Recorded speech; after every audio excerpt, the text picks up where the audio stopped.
are the Anunnaki according to the ancient Sumerian text. So if you look at Genesis, which is the generations of Isis, and the reason why is because Isis took an egg out of one of our cousins that was here. Beneath the sands of ancient Mesopotamia, researchers have found something unexpected: the tomb of a king believed to be linked to the Anunnaki.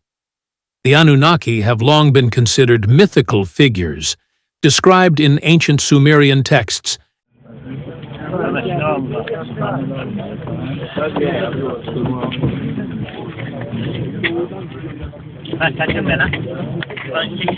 As powerful beings from another world who influenced early human development. When a tomb matching those ancient descriptions was uncovered, it raised serious questions. What followed was even more surprising: evidence that challenges much of what we think we know about early history and human origins. What exactly is in this tomb, and how might it change our understanding of the past? In this video, we'll break down the discovery and what it might mean. Rediscovering ancient technology. There's a growing theory that early civilizations may have used knowledge or tools passed down from an older culture. In Mesopotamia, especially during the early dynastic period, we see sudden progress in agriculture, architecture, and communication. One example is the invention of cuneiform, one of the earliest writing systems. Another is the large-scale construction of city walls in places like Uruk. These kinds of developments raise questions about whether the Sumerians came up with them on their own or learned from someone else.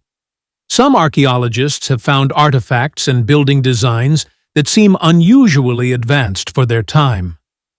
This has led some to suggest that the Sumerians might have inherited knowledge from a forgotten civilization, or, according to fringe theories, even from beings not of this world. The accuracy of their astronomy and the complexity of their engineering also support the idea that they were working with information not typically available during that era. King Gilgamesh and the city of Uruk. Gilgamesh was one of the most well-known rulers in ancient Mesopotamian history. He ruled over Uruk, a major city located along the Euphrates River in what is now Iraq. His leadership came at a time when cities were growing and social structures were becoming more complex. Under Gilgamesh's rule, Uruk became known for its strong walls and organized systems, which helped it become one of the most important cities in the region. Gilgamesh was seen as more than just a ruler. He was believed to have partly divine ancestry, which added to his reputation. His story is told in the Epic of Gilgamesh, a text that explores his leadership, his personal struggles, and his search for a way to overcome death. The story includes battles, divine encounters, and a deep look at what it means to be human. It reflects how the people of Mesopotamia viewed life, leadership, and their relationship with the gods. Evidence for Gilgamesh. The Epic of Gilgamesh is written in Akkadian and dates back to around the early 2nd millennium BCE. It tells the story of Gilgamesh, who was said to be 2/3 god and 1/3 man. The story begins with him being a harsh ruler. To challenge him, the gods create Enkidu, who eventually becomes his closest friend. Together, they go on several missions, including a journey to defeat a guardian creature in the cedar forest. These parts of the story show the character's bravery and ambition. When Enkidu dies, Gilgamesh becomes obsessed with finding a way to live forever. He seeks out Utnapishtim, who survived a great flood and was granted immortality. Through their conversation, Gilgamesh learns that death is unavoidable, and that seeking to live well is more realistic than trying to live forever. The story touches on themes like friendship, legacy, and the limits of human power. Noah and the pre-dynastic kings. The story of Noah, often seen as a religious tale, may actually have roots in older Mesopotamian stories. Some researchers believe Noah could represent a figure from the Sumerian tradition, possibly one of the pre-dynastic kings listed in ancient texts. These kings ruled before the development of structured dynasties and are often described with a mix of myth and historical detail. According to the Sumerian king list, these early rulers lived very long lives and performed extraordinary tasks. The story of a great flood appears in these records as well, showing similarities to the later biblical account. Some suggest that the person we now call Noah may have been based on one of these ancient figures, remembered for surviving a large flood and helping to rebuild society afterward. This idea supports the view that many well-known stories are not entirely fictional, but may have been based on actual events and people from the ancient world. The Sumerian king list and the legacy of Gilgamesh. The Sumerian king list is a valuable source for understanding the history and mythology of ancient Mesopotamia. Written in cuneiform, it records the names of kings who ruled Sumer and the lengths of their reigns. The list mixes historical information with stories that may not be fully based on fact, showing how the Sumerians viewed their past. One important name on this list is Gilgamesh. He is said to have been the fifth king of Uruk, ruling after a group of earlier, possibly mythical kings. Whether he was a real person or not, the fact that he appears on this list shows that he held an important place in their history. The king list isn't just a historical document. It also reflects the culture and beliefs of the time. Gilgamesh's legacy goes beyond what the king list says. He is the main character in the Epic of Gilgamesh, a story that deals with friendship, heroism, and the search for eternal life. This story helped turn him into a legendary figure. It also gives insight into how the people of Mesopotamia viewed life, death, and the role of the gods. When we look at the king list together with the epic, it becomes clear that the Sumerians blended real events with mythology to tell the story of their civilization. Gilgamesh's place in both shows how they saw their leaders as more than just rulers. They were also part of their religious and cultural identity. Gilgamesh, mythical hero and historical king. Gilgamesh is a figure who appears in both historical records and mythology. In the Epic of Gilgamesh, he is shown as a strong and powerful leader with some godlike traits. The story describes his battles, including defeating Humbaba, and his search for immortality after losing his friend Enkidu. In the epic, Gilgamesh is said to be 2/3 god and 1/3 human, which sets him apart from ordinary people. His story touches on common human concerns, like the fear of death and the desire to find meaning in life. Historically, Gilgamesh is listed as the fifth king of Uruk.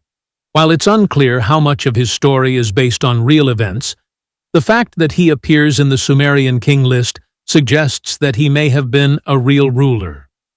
Uruk itself was an important city, known for its large buildings and cultural achievements, which adds weight to the idea that Gilgamesh was more than just a myth. His role as both a hero in stories and a possible historical king shows how the Sumerians combined legend with reality in how they remembered their past. The Anunnaki, deities of ancient Mesopotamia. The Anunnaki were important gods in the religious beliefs of the Sumerians, Akkadians, Babylonians, and Assyrians. Their name means those who came from the heavens, and they were thought to be children of the sky god Anu and the earth goddess Kai. They were seen as powerful beings who influenced both the natural world and human life. In their religion, the Anunnaki were connected to different parts of the universe, including the heavens, earth, and the underworld. These gods played key roles in Mesopotamian myths. They were believed to have helped create humans, enforce justice, and control natural forces. The Anunnaki also appear in the Epic of Gilgamesh, where they are shown as gods who affect human fate. One interesting thing about the Anunnaki is their link to astronomy. Some of them were connected to planets and stars, showing how Mesopotamian religion was closely tied to the sky and timekeeping. This connection helped shape their calendar and religious festivals. highlighting the Anunnaki's importance in daily life and spiritual practice. The Epic of Gilgamesh, a tale of heroism and mortality. The Epic of Gilgamesh is one of the oldest known stories in the world. It tells the story of Gilgamesh, a king with both human and divine qualities, who goes on a journey to find immortality. He is described as strong, brave, and ambitious. His early adventures include fighting Humbaba and traveling to distant lands, showing him as a leader with great power and courage. But the story isn't just about strength. After his close friend Enkidu dies, Gilgamesh is overwhelmed with grief. This loss pushes him to search for the secret of eternal life. He meets Utnapishtim, a man who survived a great flood and was granted immortality. Through this meeting, Gilgamesh learns that death is something no one can escape. He realizes that rather than live forever, it's more important to live a good life and be remembered for one's actions. This story gives us a window into how the people of Mesopotamia viewed life and death. It combines ideas of friendship, leadership, fear of death, and the desire to leave something behind. Even after thousands of years, the message of the Epic of Gilgamesh still feels familiar and meaningful today. Divine interactions in the Epic of Gilgamesh. In the Epic of Gilgamesh, the gods are active participants in the story, influencing events and shaping the characters' paths. They are not distant or detached, but directly involved in the lives of mortals. Gilgamesh's journey is closely connected to their involvement from the very start. When his behavior becomes excessive, the gods create Enkidu to challenge and balance him. This leads to a deep friendship that changes Gilgamesh's character and direction in life. The story includes several encounters with divine beings that reveal how much influence the gods have. One example is when Gilgamesh rejects the goddess Ishtar. In response, she sends the bull of heaven to attack Uruk. This moment shows how the gods react to human actions and how their decisions have real consequences. Later in the story, Gilgamesh travels to find Utnapishtim, a man granted immortality after surviving a massive flood. This meeting is important because it shows how life and death are controlled by the gods, and it marks a key point in Gilgamesh's search for meaning. The friendship of Gilgamesh and Enkidu. The friendship between Gilgamesh and Enkidu is one of the most important parts of the epic. It helps drive the story forward and adds depth to its themes. Enkidu is created by the gods to challenge Gilgamesh's pride and cruelty. At first, he lives with animals in the wild, but once he meets Gilgamesh, everything changes. After a physical confrontation, they develop a strong friendship built on mutual respect. They go on several adventures together, including fighting Humbaba in the cedar forest and killing the bull of heaven. These shared experiences show how powerful their connection is. They work as a team, and their friendship helps Gilgamesh become more thoughtful and less self-centered. When Enkidu dies, it affects Gilgamesh deeply. He becomes overwhelmed with grief and starts a new journey, this time searching for a way to avoid death. His sorrow shows how meaningful their bond was, and it changes his outlook on life permanently. Nibiru cataclysm theory versus Randall Carlson's catastrophism. Both the Nibiru cataclysm theory and Randall Carlson's catastrophism deal with the idea of major disasters shaping Earth's past. However, they are based on very different ideas and evidence. The Nibiru cataclysm theory suggests that a large, unseen planet named Nibiru passes through our solar system every 3,600 years. Supporters of this idea believe that its approach causes major events on Earth, such as extinctions and global destruction. This theory is based mostly on how some people interpret ancient Sumerian texts. Zecharia Sitchin helped popularize it through his books. Randall Carlson, on the other hand, uses geological and astronomical evidence to support his view. He believes that Earth has experienced several large-scale disasters over time, caused by things like comet strikes, volcanic activity, or sudden climate changes. His approach is focused on studying physical records from the Earth's surface, and he looks for patterns in natural history instead of relying on ancient myths. Zecharia Sitchin, Nibiru, and the Anunnaki. Zecharia Sitchin's theories combine ancient texts with ideas about extraterrestrial life. He claimed that a planet named Nibiru follows a wide orbit and enters our solar system every 3,600 years. According to him, ancient Sumerian writings hint at this planet and its connection to major events on Earth. Sitchin also introduced the idea of the Anunnaki, a group of advanced beings from Nibiru who supposedly came to Earth around 450,000 years ago. He believed they created modern humans through genetic engineering so they could use them as workers in gold mines. According to his interpretation, many aspects of early human culture were influenced by these visitors. He based his claims on his own translations of Sumerian cuneiform tablets. His books, especially The 12th Planet, helped bring these ideas to a wider audience. While his theories are not supported by mainstream scholars, they continue to interest people who are drawn to alternative views of human history. Nibiru and catastrophic events on Earth. The Nibiru cataclysm theory claims that a distant planet, Nibiru, comes near Earth every few thousand years and causes natural disasters. This idea suggests that the planet's gravitational effects lead to things like major floods, earthquakes, and climate shifts. Some people link this theory to ancient Sumerian writings and believe that various cultures describe similar events in their myths.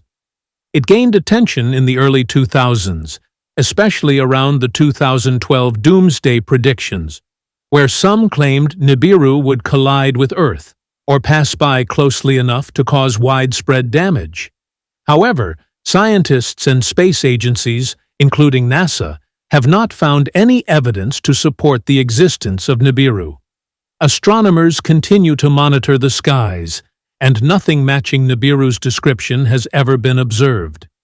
Researchers point to more likely explanations for past disasters, such as asteroid impacts or volcanic eruptions, based on physical evidence rather than speculation. Nibiru in Sumerian and Babylonian mythology. In Sumerian and Babylonian mythology, Nibiru is a celestial object mentioned in several ancient texts. The term often refers to a point of crossing or a position in the sky used to track astronomical events. In many accounts, Nibiru is linked with the god Marduk, an important figure in Babylonian mythology. Some interpretations suggest Nibiru marked key positions like the summer solstice or the highest point of the ecliptic. For Babylonian astronomers and priests, this position played a practical role.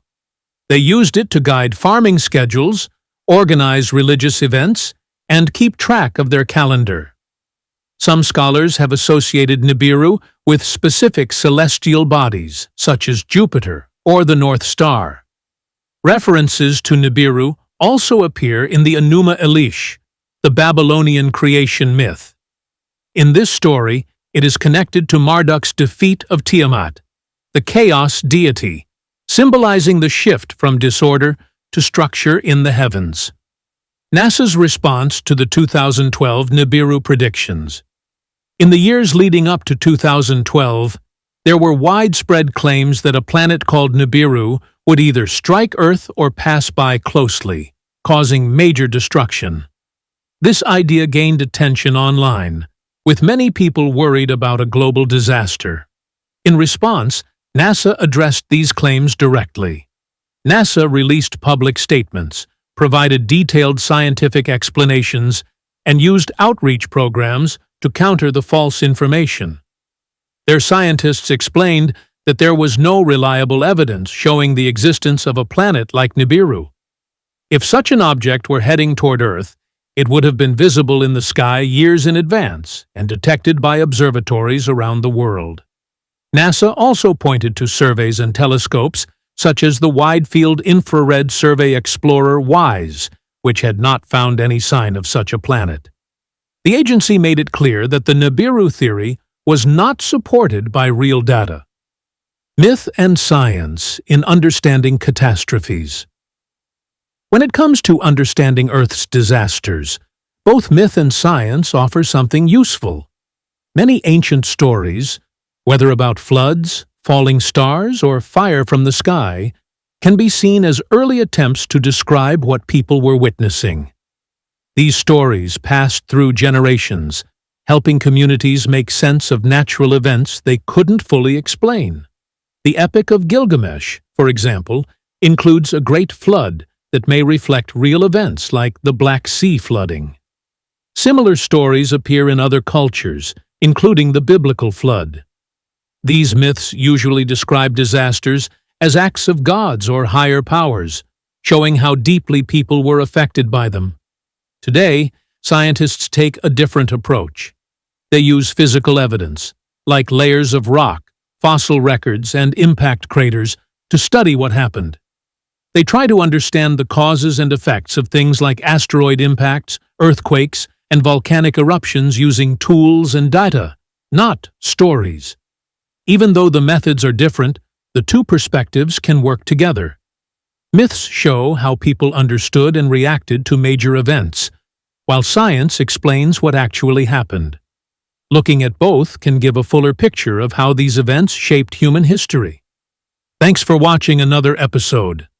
While you're still here, click the video on your screen to check out more content like this.